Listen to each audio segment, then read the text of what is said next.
అది మీ కేంద్ర రాష్ట్రాల మీద మీకున్న అభిప్రాయం, కేంద్ర రాష్ట్ర సంబంధాల మీద మీకున్న అభిప్రాయం. మీ ప్రస్థానం డాక్టర్గా మొదలైంది. తెలంగాణ ఉద్యమం ద్వారా రాజకీయ అరంగేట్రం చేశారు. తర్వాత టీఆర్ఎస్లోకి వచ్చారు, ఎంపీగా గెలిచారు. ఇప్పుడు బీజేపీలో ఉన్నారు. What is the main difference between TRS and BJP? మీరు రెండు పార్టీలో ఉన్నారు. టీఆర్ఎస్ అనేది like one man show. One man show కూడా అయినా పర్వాలేదు, one direction show. One man show అయినా నో ప్రాబ్లం. వన్ డైరెక్షన్, యూని డైరెక్షన్, అది ప్రధాన సమస్య. నేను చెప్పిందే వేదం, నేను పట్టుకున్న కుందేలకు మూడే కాళ్ళు అనే దృక్పథంతో టీఆర్ఎస్లో కనీసం వినే అవకాశం లేదు. ప్రజల సమస్యలు ప్రభుత్వానికి సొంత పార్టీ నాయకులు చెప్పినా కూడా వినే అవకాశం కూడా లేదు. సో మెంటలీ అంటే టీఆర్ఎస్లో ఉండాలంటే స్పైన్లెస్ అండ్ బ్రెయిన్లెస్ ఫెలో ఉండాలి. ఎన్ని సంవత్సరాలు ఉన్నారు మీరు? నేను దాదాపు నా రాజకీయ జీవితం అక్కడి నుంచి మొదలుపెట్టాను. నేను మొదటి నుంచి చెప్తూనే ఉన్నాను. పార్టీలో ఉన్నప్పుడు కూడా ముఖ్యమంత్రి సార్ కనీసం వినే అవకాశం ఇవ్వండి, మీరు చేస్తారా లేదా మీ ఇష్టం. సో దాదాపు 8 సంవత్సరాలు అలా గడిపాను. సో నా రాజకీయ జీవితానికి అర్థం లేదు. అంటే ఒక బీఆర్ఎస్, టీఆర్ఎస్ బీఆర్ఎస్గా బీఆర్ఎస్ లేనండి, టీఆర్ఎస్లో ఉన్నారు. టీఆర్ఎస్గా ఎంపీగా ఎన్నికైన తర్వాత అంటే అది చాలా దారుణమైన ఆరోపణ. బీఆర్ఎస్ అనేది, టీఆర్ఎస్ అనేది బ్రెయిన్లెస్ అండ్ స్పైన్లెస్ పీపులే ఉంటారు అన్నది. ఉంటారు, ఇలా ఉంటేనే అక్కడ సర్వైవ్ అవుతారు అంటారు. సర్వైవ్ అవుతారు అన్నారు. ఏదైనా ఒకటి ఉండకూడదు. మీరు చదువుకున్నవారు, మీ ప్రాంతానికి ఎంత అభివృద్ధి చేశారు. ఈ అభివృద్ధికి మీ నాయకత్వం సపోర్ట్ చేయకుండా ఈ అభివృద్ధి అంతా జరుగుతుంది. చాలా చేయలేదండి, ఇంకా చాలా చేసేవాళ్ళు. నేను ఎయిమ్స్ దాంట్లో మా నాయకత్వం నామమాత్రం. చాలా సందర్భాల్లో నేను హ్యూమిలియేట్ అయ్యాను, అవహేళన చేశారు. కొత్త బిచ్చగాడు, పని లేదు, ఈ డాక్టర్ సాబ్కు ఊరికి ఎయిమ్స్ అంటాడు, అది అంటాడని అవహేళన పడ్డారు. దీనికి ఎంఎంటీఎస్ తీసుకొస్తే రాష్ట్ర షేరు ₹1 ఇవ్వలే.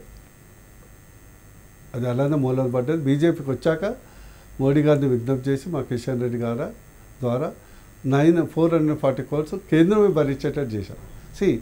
నాకు కేసీఆర్ అంటే అత్యంత గౌరవం వ్యక్తిగా, బట్ ఆయన policies I differ.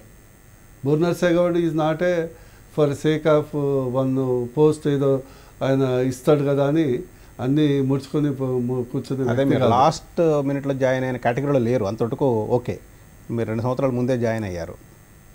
Last minute పవర్లో ఉన్నప్పుడు జాయిన్ అయినా. పవర్లో ఉన్నప్పుడు జాయిన్ అయ్యారు. నేను పవర్ లేకుండా ఉంటే డెఫినెట్లీ పార్టీ వీడకపోయేవారు. పవర్ లేకుండా ఉండి కష్టాల్లో ఉంటే పార్టీ అమ్మటే ఉండేవారు. వాళ్ళు ఎవరెస్ట్ శిఖరంలో ఉన్నారు, అహంకారంతో ఉన్నారు. బూర నర్సేగౌడ లాంటి వాడు కరివేపు లాంటివి కూడా కాదు. అందువరకు అంటే మీరు మీ ప్రాంతానికి తీసుకొచ్చిన అభివృద్ధి చూసిన తర్వాత కూడా అదే అభిప్రాయం ఉన్నారా? అంటే ఎంత విలువైన వ్యక్తిని మనం ఎందుకు పోగొట్టుకోవాలి?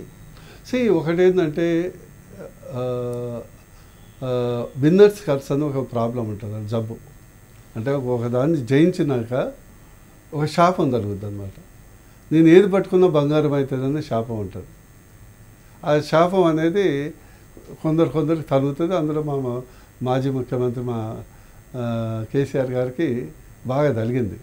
ఇక దాంతో ఆయన వినే ప్రసక్తి లేదు, వినే అవకాశం లేదు. కాబట్టి అక్కడ ఉండటం బయటకు వచ్చి మాట్లాడవచ్చు కదా. ఈరోజు వారు ఓడిపోవటానికి అంటే ప్రజల్లో వ్యతిరేకం రావడానికి బూర్నర్సే గౌడ్ లాంటి ఒక విషయం చెప్తే, నేను ఒక కాంట్రాక్టర్ని కాదు, వ్యక్తిగతంగా ఈ అవసరాల కొరకు రాజకీయ పార్టీలో లేను, ఒక టాప్ డాక్టర్ని, రాజకీయాలు వద్దనుకుంటే సంపాదన కావాలనుకుంటే ఈరోజు పోయి హాస్పిటల్లో కూర్చున్నా జరిగిపోతుంది, నాకు సంపాదన విరివిగా వస్తుంది. బట్ ఏదో పిచ్చి తెలంగాణ బాగుపడాలి, అట్టడుగురగాలు బాగుపడాలి, మనం సంపాదిస్తే ఏం పోయేది ఉంది, అది అదే కారు, అదే ఇల్లు, అదే ఫుడ్ కదా అనే దృక్పథంతో పనిచేసే వ్యక్తిని చేయబట్టి అక్కడ ఎక్కువ రోజులు కొన్నిసార్లుగా పోయాను. ఈరోజు దాని ప్రతిఫలమే కేసీఆర్ గారు అనుభవిస్తున్నారు. ఇప్పుడు విన్నర్స్ కర్స్ అన్నారు మీరు. ఆ విన్నర్స్ కర్స్ అన్నది మొట్టమొదటిసారి మీరు ఎంపీగా గెలిచిన తర్వాత రాజగోపాల్ రెడ్డి గారి మీద, 2 సార్లు మళ్ళా వెంకటరెడ్డి గారి మీద పోటీ చేసిన తర్వాత విన్నర్స్ కర్స్ మిమ్మల్ని కూడా వెంటాడిందా? లేదు. అంటే నాదేంటంటే నేను ఓడిపోవటం అంటే బై ఫ్లూక్, అంటే బై గెలిచినప్పుడు 50,000, ఓడినప్పుడు 5,000. వచ్చి గెలిచినప్పుడు కూడా ఒక 1,00,000 మెజార్టీ ఉండండి. అప్పుడు ఇండిపెండెంట్ క్యాండిడేట్ అది గెలిచింది కాబట్టి తెలవలేదు. ఒక ఇండిపెండెంట్ క్యాండిడేట్కు ఆటో గుర్తుంటే 45,000 పడ్డాయి.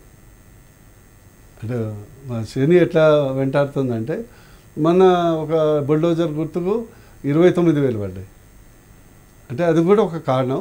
బట్ మోర్ ఇంపార్టెంట్ ఏంటంటే రాజకీయాల్లో నీ ప్రతిభ, నీ యొక్క పనితనమే కాదు, అనేక ఫ్యాక్టర్స్ ఉంటాయి. ఆ విన్నింగ్ కర్స్ గురించి చెప్పండి.